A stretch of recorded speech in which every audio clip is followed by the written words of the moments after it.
Estamos de volta para a segunda parte da Comissão Executiva. Bruxelas vai decidir em fevereiro se volta a alargar as metas do déficit. Depois de ontem a Espanha ter tido autorização para a derrapagem orçamental este ano e no próximo, agora pode acontecer o mesmo a Portugal.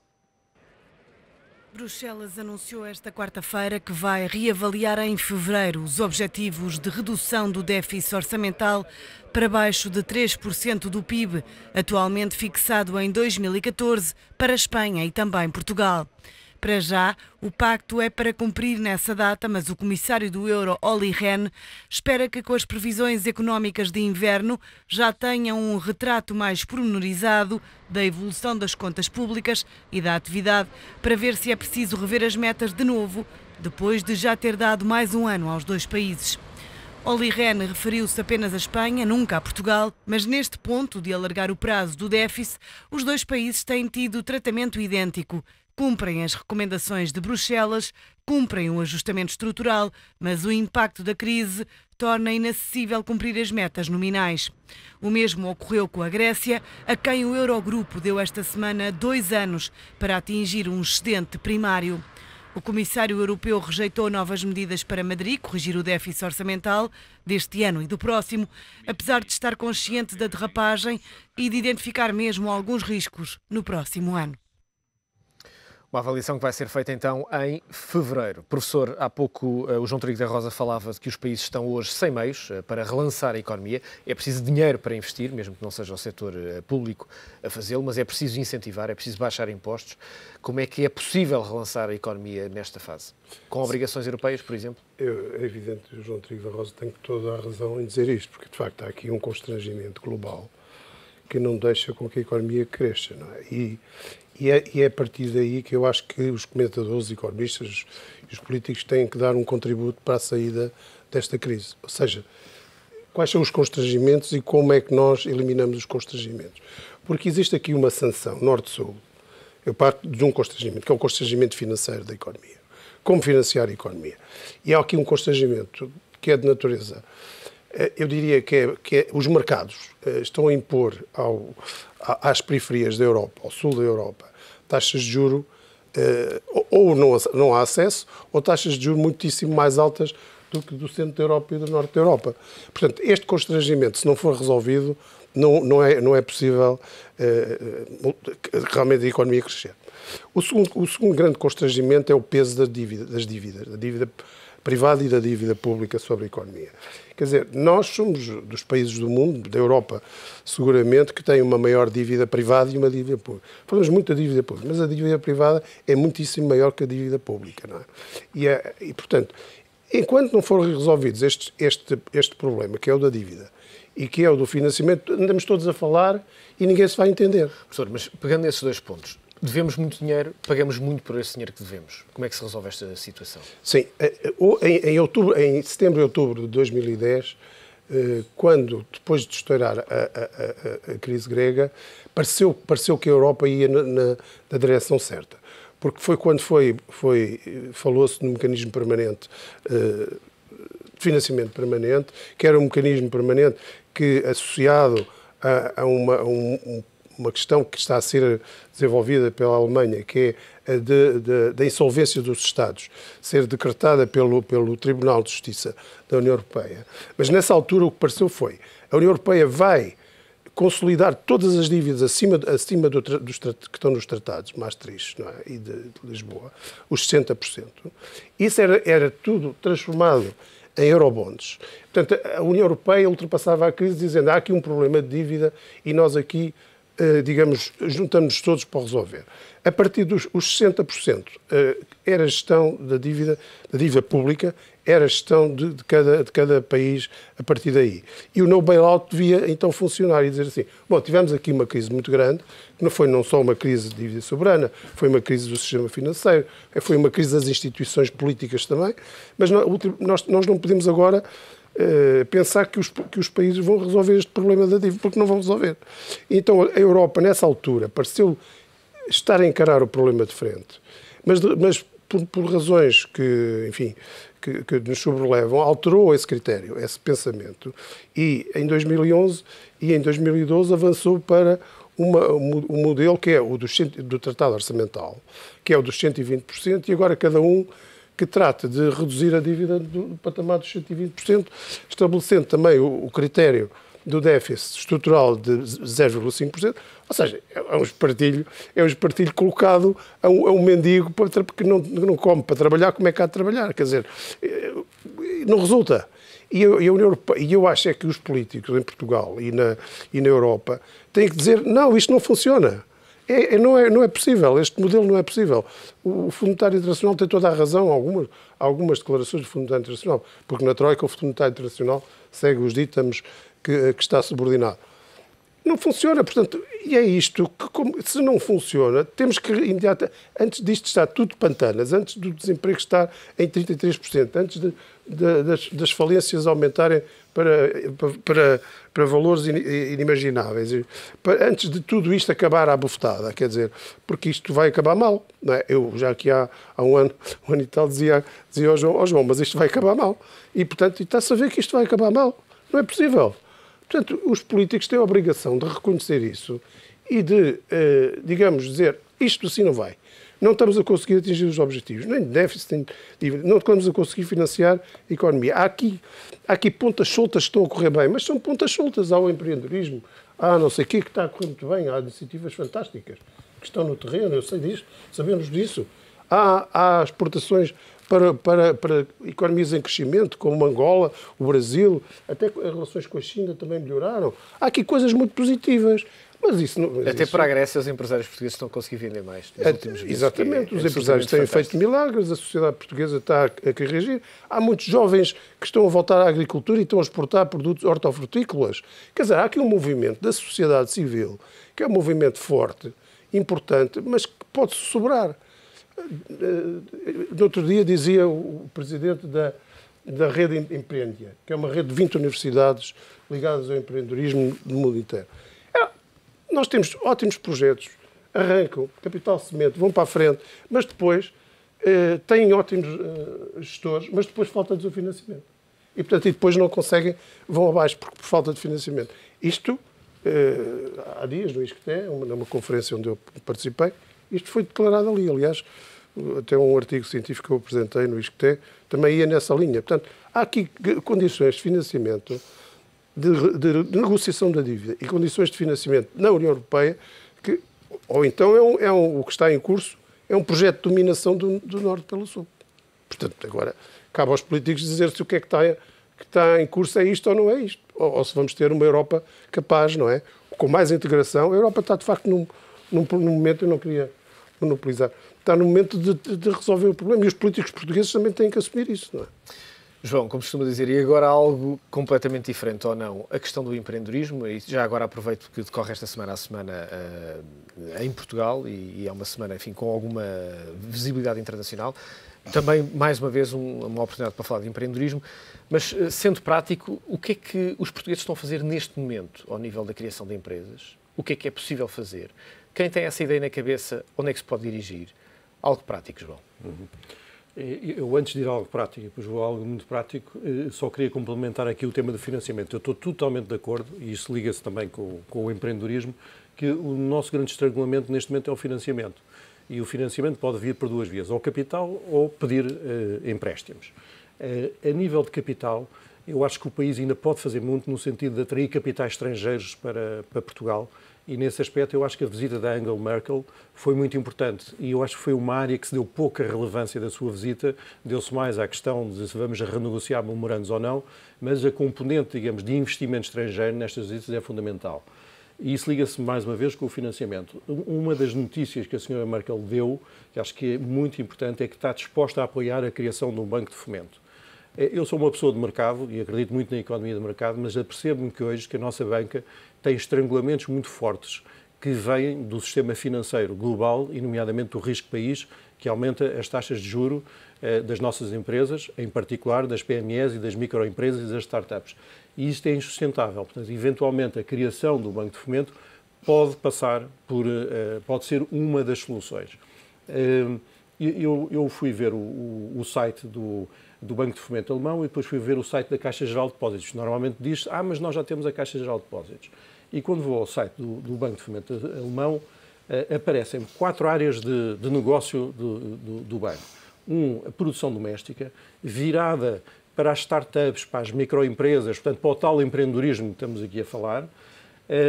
O outro, exportações e internacionalização. Terceiro, apoio a países em vias de desenvolvimento, que é muito importante porque é a forma da Alemanha depois entrar nestes países. E, finalmente, a sustentabilidade.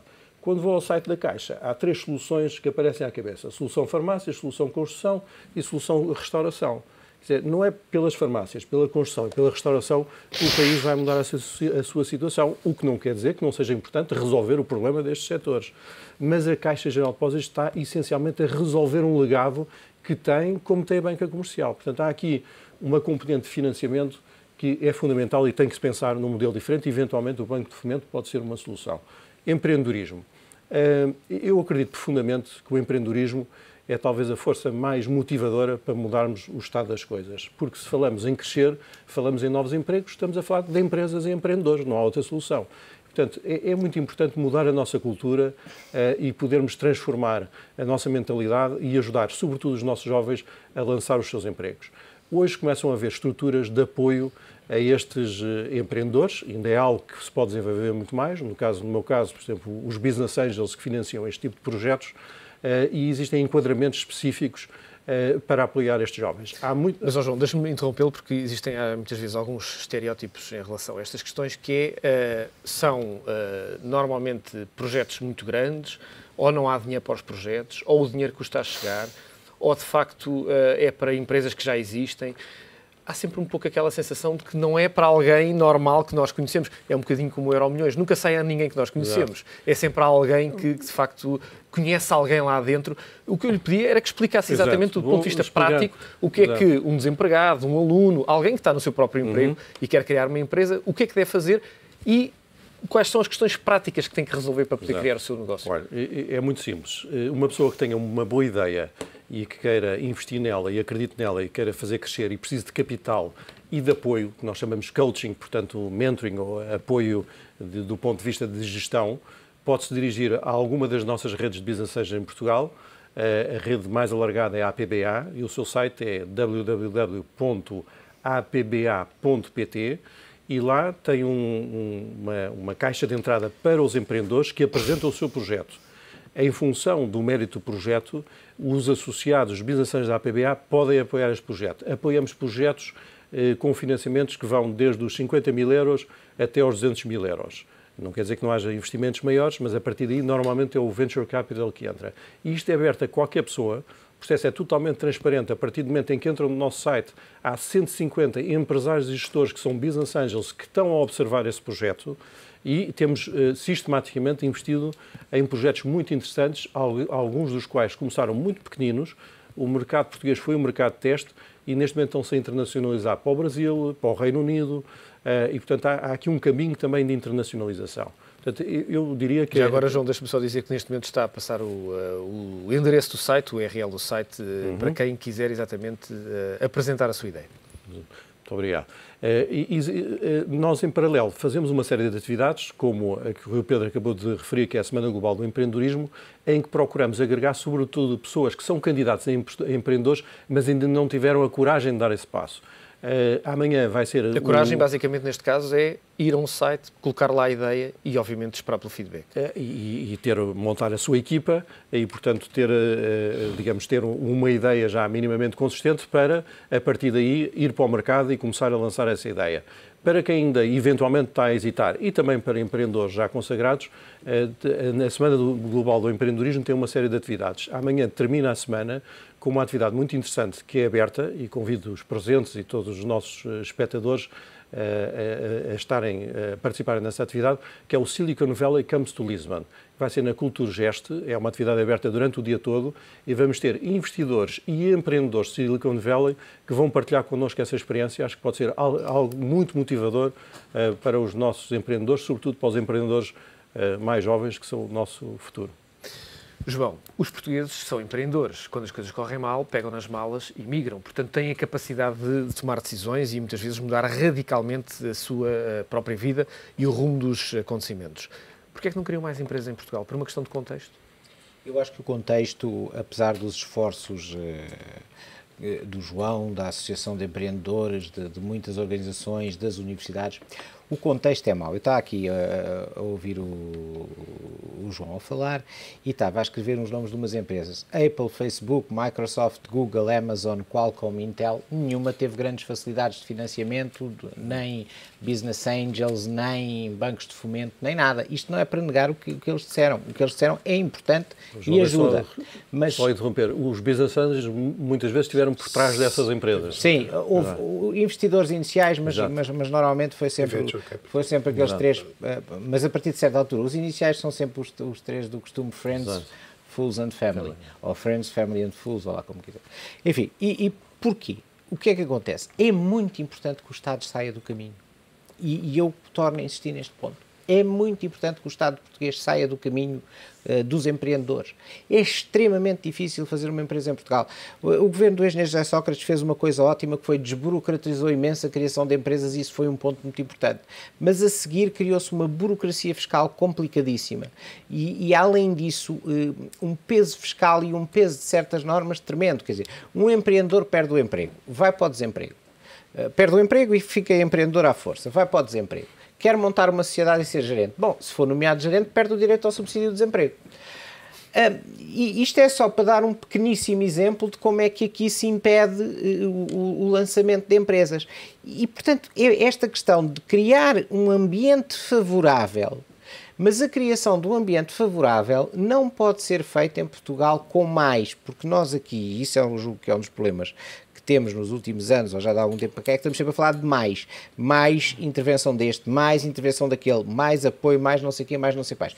É evidente que todos estamos de acordo que precisamos de financiamentos mais fáceis e de contactos mais fáceis, e que as universidades devem estar ligadas às empresas, etc. Ninguém tem dúvidas quanto a isso. Mas muitas vezes o que nós precisamos é de menos regras da inspeção de trabalho a complicar as coisas de forma dramática, menos multas elevadíssimas, porque se uma pessoa se esquece de entregar o IVA passado 3 ou 4, e o entrega com 3 ou 4 dias de atraso, paga uma multa que é 25% ou 26% ou 30% do valor do IVA em falta, mesmo que tenha sido um cumprimento hipercumpridor. Menos medicina no trabalho, por exemplo. Porque é que Portugal há de ter medicina no trabalho? Nenhum país da Europa tem. Isso está incluído no custo da segurança social. Quer dizer, nós precisamos de muitas coisas, menos gente a atrapalhar os empreendedores. Era uma coisa fantástica. Eu acho que só se nós conseguíssemos muito menos gente a atrapalhar os empreendedores, crescíamos muito mais. E não é por acaso que Silicon Valley está na Califórnia e não está em país nenhum da União Europeia. E não é por acaso que nós licitamos uma série de empresas, e quando citamos novas empresas que criaram grandemente emprego ou mudaram o mundo, estamos quase sempre a falar de projetos com início nos Estados Unidos. A razão é porque, apesar de tudo, a cultura anglo-saxónica é muito mais livre, inclusive em termos de liberdade económica, e é muito mais livre em termos de burocracia, é muito menos burocrática que a cultura portuguesa, que a cultura europeia. É muito importante fazer uma coisa fácil, que é sair do caminho. Agora, qual é o problema disto? É que se nós tirarmos estas dificuldades, estas coisas todas do caminho, vamos chegar à conclusão que há uma grande parte do Estado português que não faz falta, não é? E há muita gente que lá está que se calhar não faz falta. Professor, há muitos anos que dá aulas, sente que nos últimos anos os alunos têm criado uma consciência de criar o seu próprio emprego? Eu particularmente tenho essa experiência porque durante os últimos anos dirigi o MBA e levei o MBA para Silicon Valley, o MBA do ISDEC. E alguns dos projetos apresentados no âmbito do MBA são hoje uma realidade. Ou seja, há duas situações que evoluíram para projetos empresariais e já se materializaram. Um na área do imobiliário e outro na área da restauração, mas, enfim, projetos muito interessantes, muito inovadores, não é? E que tiveram, enfim, um sucesso. Eu acho que os jovens estão muito sensibilizados para... Os jovens são uma força fantástica que este país tem, não é? E é pena que tantos realmente estejam a ter que sair. Estamos a falar de 60 mil jovens que saíram do país nos últimos, em 2012. E, portanto, agora, os jovens são a força do país, não é? São a força da economia. Nós temos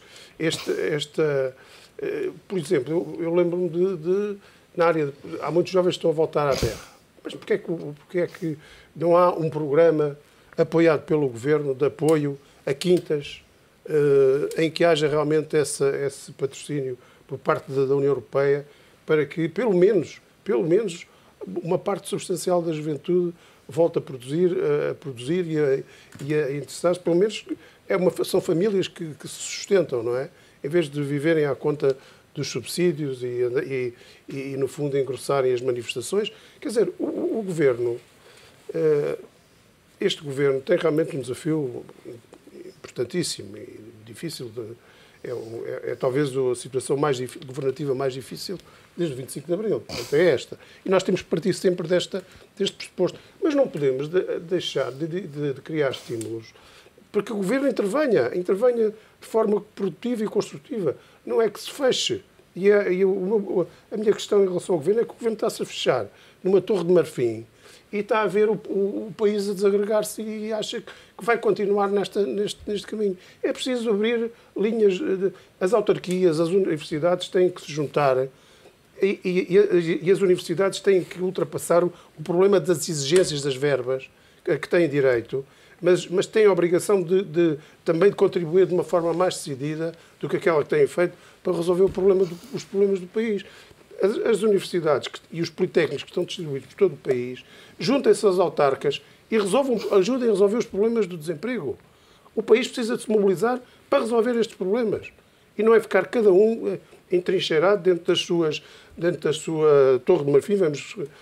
E o Governo tem que dar esse exemplo. O Governo tem que, ao contrário de se fechar numa torre de marfim e cercar-se de gorilas, o Governo, pelo contrário, tem que vir falar com as pessoas. Tem que vir falar com as forças vivas do país e ajudar a resolver os problemas. E as universidades têm uma obrigação, têm uma responsabilidade de ajudar a resolver os problemas do país. E não estão a fazê-lo da forma como deveriam fazer. Acho que podem fazer muito mais. Eu não sei se tem noção, por exemplo, na agricultura, que para podar um sobreiro ou uma oliveira tem que pedir autorização. Tem que ir ao Ministério da Agricultura pedir autorização. Que em Portugal não pode abater um animal para consumo pessoal. Quer dizer, mesmo que tenha, mesmo que seja visto. Não abate, não, que há multas muito grandes e eu conheço. Há uns que abatem e outros não podem. Exatamente. De antes era só visto por um veterinário, chegava, não é? Quer dizer, nós temos criado determinadas entropias na nossa sociedade que, se nós pensarmos, é só um país de malucos. Quer fazer manutenção ou um trabalho normalíssimo na agricultura e tem que ir pedir autorização. Às vezes tem que ir pedir autorização para fazer coisas no meio do Alentejo a pessoas que estão em Lisboa. Quer dizer, isto não tem sentido nenhum. Temos mais 40 segundos, professor. É muito rápido. É só para dizer, a lei do arrendamento rural está como está. As pessoas não podem arrendar porque depois correm o risco de ficar sem as propriedades e ninguém mexe nisto. Aí está. João Trigo da Rosa. Terminar só aqui com uma mensagem positiva para os nossos empreendedores. Estou de acordo que há muitas barreiras do ponto de vista administrativo e legal e isso tem que ser superado, mas há boas notícias. O nosso Governo anunciou que vai tentar baixar o IRC para 10%, vai ter que negociar com a Troika. É muito importante para as startups terem IRCs, digamos, baixos. Devolver uma parte da TSU a estas startups é outra medida importante e dar benefícios fiscais a quem investe nestas startups. Faço votos que no âmbito da aprovação do Orçamento de Estado estas medidas possam ser aprovadas. Só uma última nota. Há outros temas em que Portugal está a posicionar muito bem, nomeadamente a oferta de voos low cost aos tais em Lisboa, e isso é fundamental para os empreendedores estrangeiros se virem fixar em Lisboa e em Portugal, e começa a haver algum movimento nesse sentido, o que acho que é bastante positivo. João Trigo da Rosa, Jorge Almeida Vaz, João Quero, é sempre um prazer contar com o vosso comentário. Fica por aqui a Comissão Executiva, que regressa amanhã. Aproveita este dia.